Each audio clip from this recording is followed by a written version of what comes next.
गांव शांत था, पुराना, रहस्यमय। शिवानी अपने दादा दादी का घर देखने आई थी। यह घर सालों से बंद था। गांव वालों ने उसे चेताया था, यह घर अभिशप्त है। शिवानी ने उनकी बातों को अनसुना कर दिया। वह नहीं जानती थी कि उसे क्या सामना करना पड़ेगा। पहली रात शांत थी।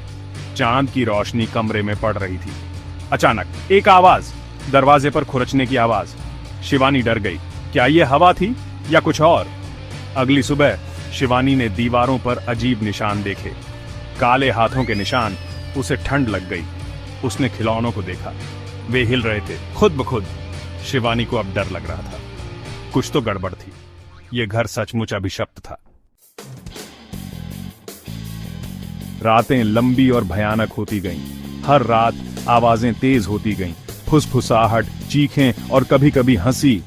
शिवानी की नींद उड़ गई थी। उसे डर था कि अगला क्या होगा। एक रात शिवानी ने देखा कि दीवारों पर छाया नाच रही है, काली भयानक छाया। वे मुड़ रही थीं, घूम रही थीं, मानो उसे डराना चाहती हों। शिवानी कांप रही थी। वह अकेली थी या शायद नहीं। उसने एक परछाई देखी, एक आदमी की परछाई। वह लंबा था और उसकी आंखें लाल थीं। परछाई ने उसे घूरा और गायब हो गई। शिवानी चीख पड़ी। उसे समझ नहीं आ रहा था कि क्या करे। डर के मारे शिवानी ने पंडित जी को बुलाया। पंडित जी ने घर देखा, मंत्र पढ़े। उन्होंने बताया, यहां एक आत्मा है, वह अधूरी इच्छा के कारण फंसी हुई है। पंडित जी ने हवन किया। उन्होंने मंत्र पढ़े, अग्नि में आहुतियां दी। घर धुएं से भर गया। अचानक एक तेज रोशनी हुई और फिर सब शांत हो गया। शिवानी ने राहत की सांस ली। क्या आत्मा चली गई थी? क्या अब वह सुरक्षित थी? उसने आईने में देखा। उसकी नजर आईने पर लिखे एक संदेश पर पड़ी। संदेश खून से लिखा था।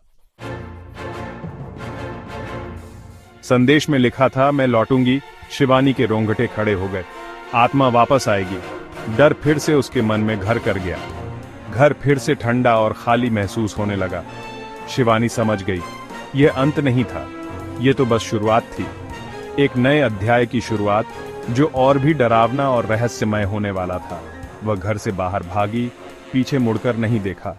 गांव अब भी शांत था, पर अब यह शांति उसे डरावनी लग रही थी।